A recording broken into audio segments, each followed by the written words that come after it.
Capítulo 32, titulado El Centurión.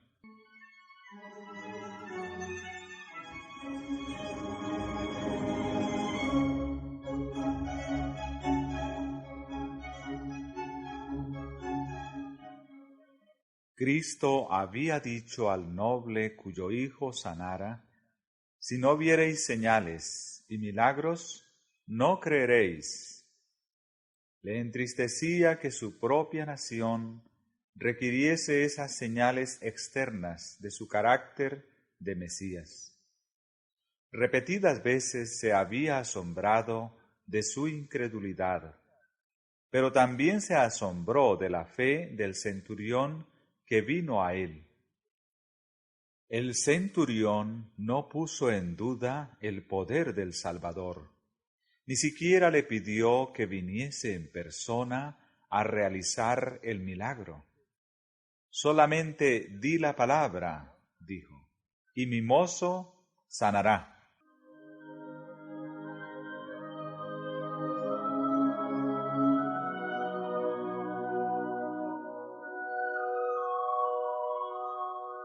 El siervo del centurión había sido herido de parálisis y estaba a punto de morir.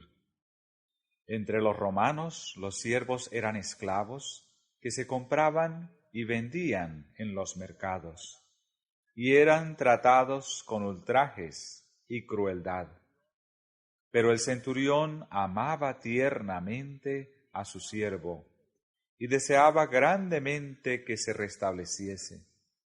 Creía que Jesús podría sanarle. No había visto al Salvador, pero los informes que había oído le habían inspirado fe. A pesar del formalismo de los judíos, este oficial romano estaba convencido de que tenían una religión superior a la suya. Ya había derribado las vallas del prejuicio y odio nacionales que separaban a los conquistadores de los conquistados. Había manifestado respeto por el servicio de Dios y demostrado bondad a los judíos, adoradores de Dios. En la enseñanza de Cristo, según le había sido explicada, hallaba lo que satisfacía la necesidad del alma. Todo lo que había de espiritual en él respondía a las palabras del Salvador. Pero se sentía indigno de presentarse ante Jesús y rogó a los ancianos judíos que le pidiesen que sanase a su siervo. Pensaba que ellos conocían al gran Maestro y sabrían acercarse a él para obtener su favor.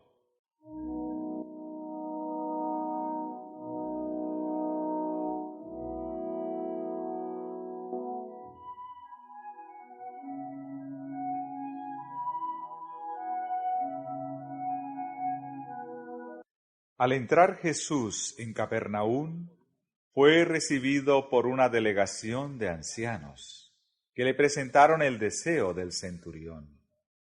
Le hicieron notar que era digno de concederle esto, que ama nuestra nación, y él nos edificó una sinagoga.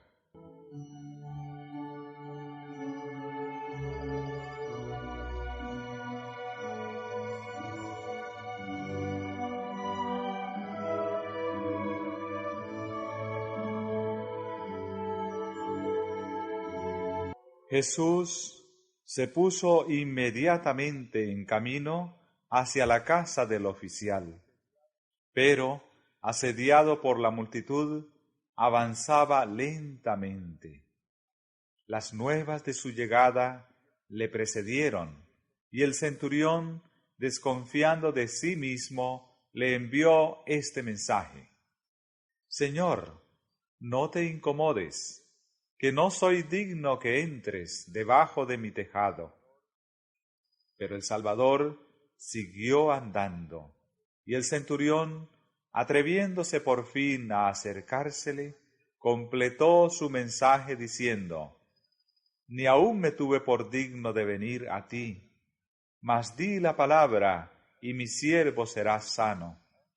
Porque también yo soy hombre puesto en potestad, que tengo debajo de mí soldados, y digo a éste, ve y va, y al otro, ven y viene, y a mi siervo, haz esto, y lo hace.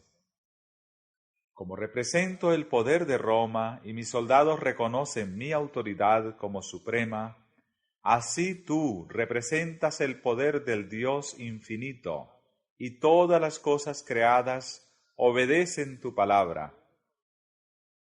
Puedes ordenar a la enfermedad que se aleje, y te obedecerá. Puedes llamar a tus mensajeros celestiales, y ellos impartirán virtud sanadora. Pronuncia tan solo la palabra, y mi siervo sanará.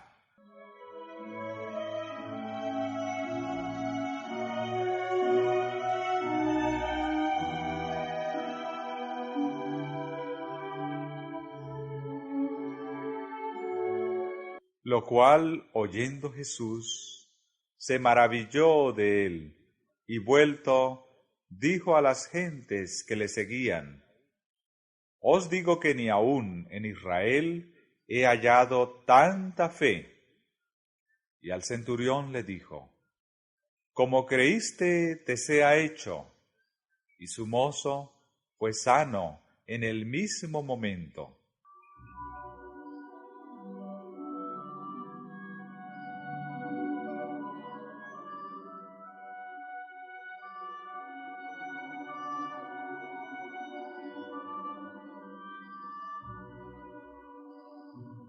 Los ancianos judíos que recomendaron el centurión a Cristo habían demostrado cuánto distaban de poseer el espíritu del Evangelio.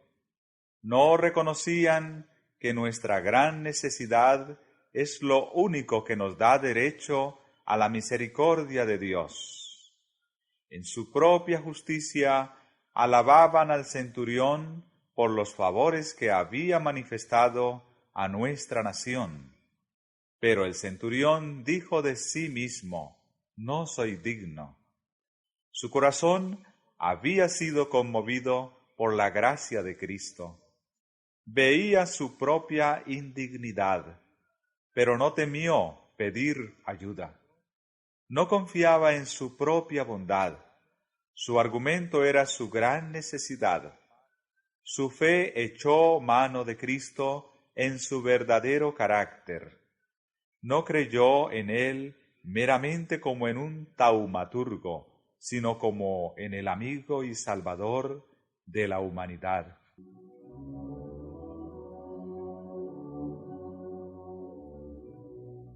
Así es como cada pecador puede venir a Cristo, no por obra de justicia que nosotros habíamos hecho, mas por su misericordia nos salvó.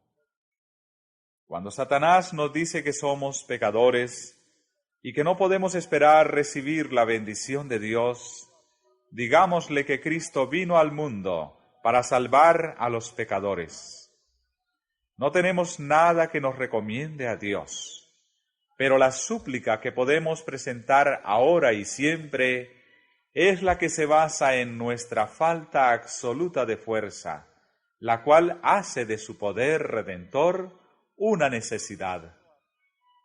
Renunciando a toda dependencia de nosotros mismos, podemos mirar la cruz del Calvario y decir: ningún otro asilo hay, indefenso acudo a ti.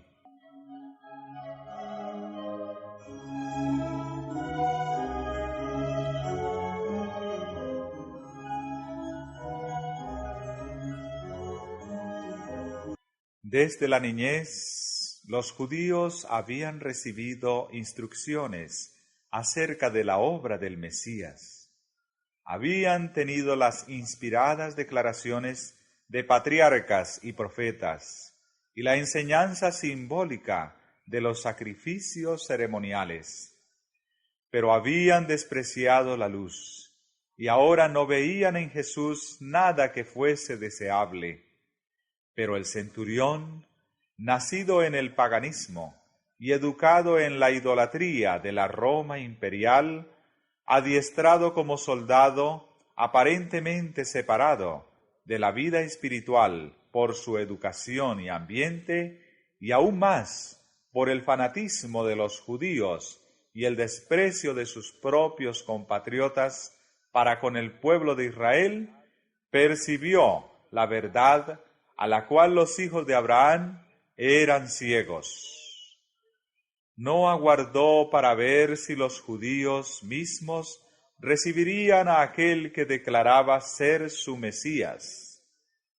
Al resplandecer sobre él la luz verdadera que alumbra a todo hombre que viene a este mundo, aunque se hallaba lejos, había discernido la gloria del Hijo de Dios.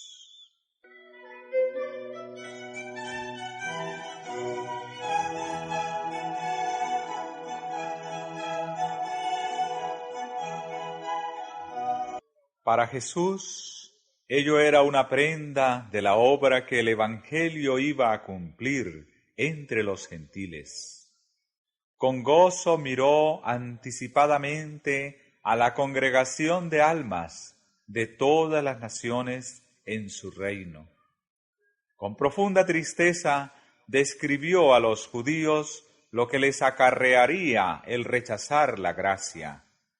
Os digo que vendrán muchos del oriente y del occidente, y se sentarán con Abraham e Isaac y Jacob en el reino de los cielos. Mas los hijos del reino serán echados a las tinieblas de afuera. Allí será el lloro y el crujir de dientes. Oh, cuántos hay que se están preparando la misma fatal desilusión. Mientras las almas que estaban en las tinieblas del paganismo aceptan su gracia. ¿Cuántos hay en los países cristianos sobre los cuales la luz resplandece solamente para ser rechazada?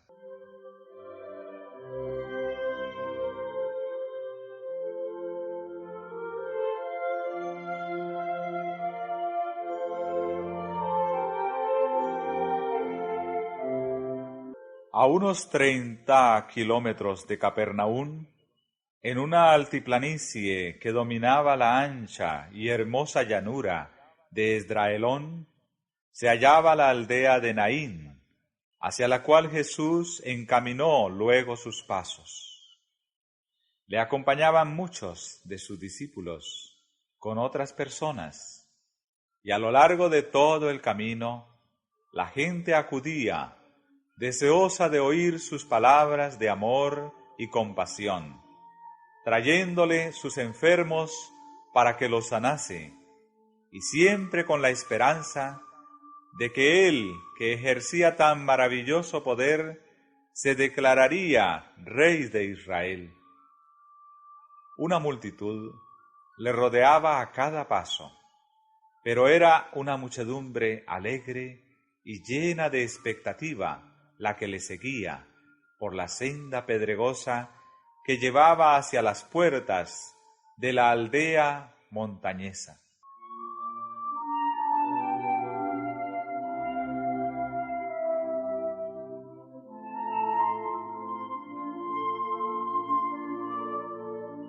Mientras se acercaban, vieron venir hacia ellos un cortejo fúnebre que salía de las puertas. A paso lento y triste se encaminaba hacia el cementerio. En un féretro abierto, llevado al frente, se hallaba el cuerpo del muerto, y en derredor de él estaban las plañideras que llenaban el aire con sus llantos.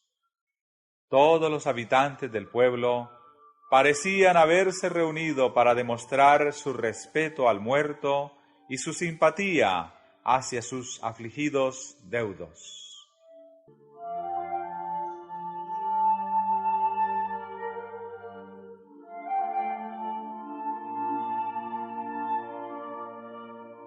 Era una escena propia para despertar simpatías. El muerto era el hijo unigénito de su madre viuda. La solitaria doliente iba siguiendo a la sepultura a su único apoyo y consuelo terrenal. Y como el Señor la vio, compadecióse de ella. Mientras ella seguía ciegamente llorando, sin notar su presencia, Él se acercó a ella y amablemente le dijo: «No llores». Jesús estaba por cambiar su pesar en gozo, pero no podía evitar esta expresión de tierna simpatía.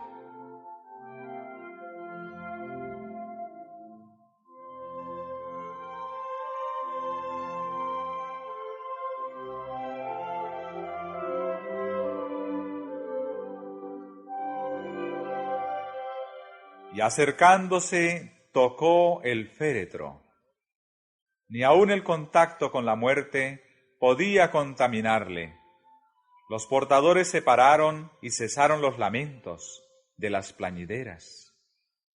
Los dos grupos se reunieron alrededor del féretro, esperando contra toda esperanza. Allí se hallaba un hombre que había desterrado la enfermedad y vencido demonios. ¿Estaba también la muerte sujeta a su poder?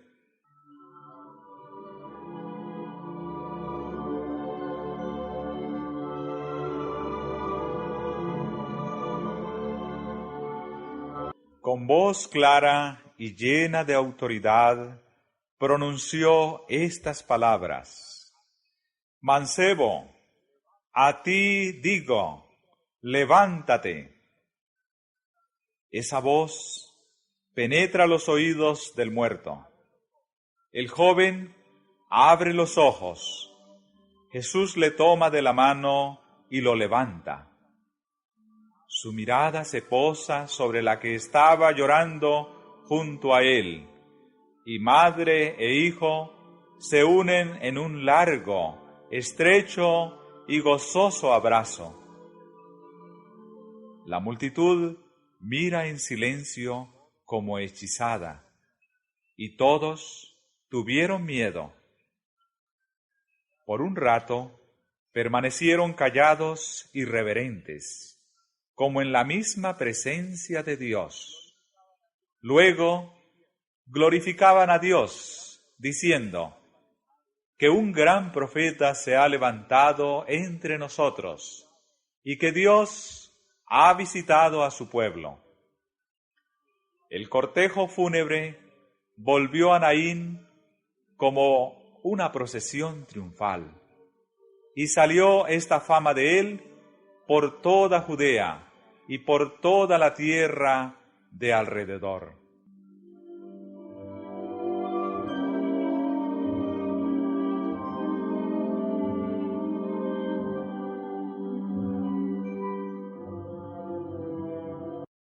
El que estuvo al lado de la apesumbrada madre, cerca de la puerta de Naín, vela con toda persona que llora junto a un ataúd. Se conmueve de simpatía por nuestro pesar. Su corazón, que amó y se compadeció, es un corazón de invariable ternura. Su palabra, que resucitó a los muertos, no es menos eficaz ahora que cuando se dirigió al joven de Naín. Él dice: «Toda potestad me es dada en el cielo y en la tierra».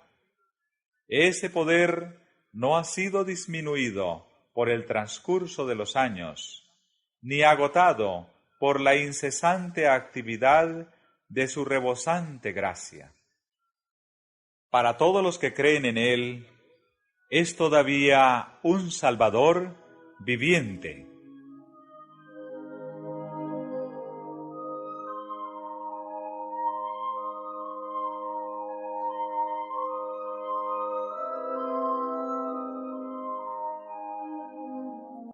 Jesús cambió el pesar de la madre en gozo cuando le devolvió su hijo. Sin embargo, el joven no fue sino restaurado a esta vida terrenal para soportar sus tristezas, sus afanes, sus peligros y para volver a caer bajo el poder de la muerte. Pero Jesús consuela nuestra tristeza por los muertos con un mensaje de esperanza infinita. Yo soy el que vivo y he sido muerto, y he aquí que vivo por siglos de siglos, y tengo las llaves del infierno y de la muerte. Así que, por cuanto los hijos participaron de carne y sangre, Él también participó de lo mismo, para destruir por la muerte al que tenía el imperio de la muerte, es a saber, al diablo, y librar a los que por el temor de la muerte estaban por toda la vida sujetos a servidumbre.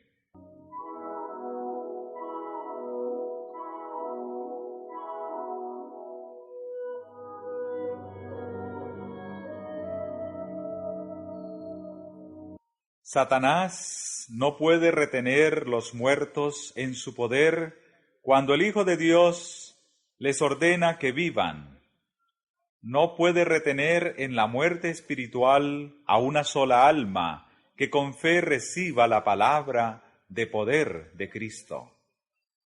Dios dice a todos los que están muertos en el pecado: despiértate tú que duermes, y levántate de los muertos. Esa palabra es vida eterna.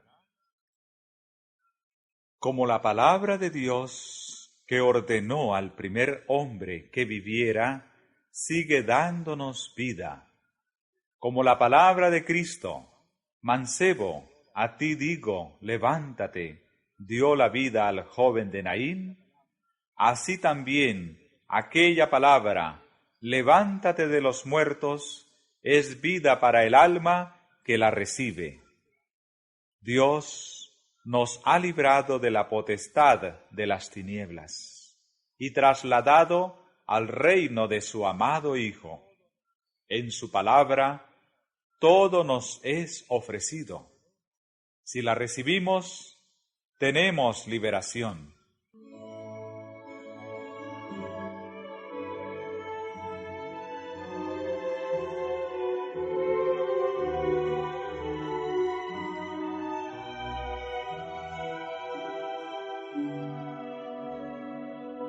Y si el espíritu de aquel que levantó de los muertos a Jesús mora en vosotros, el que levantó a Cristo Jesús de los muertos, vivificará también vuestros cuerpos mortales por su espíritu que mora en vosotros.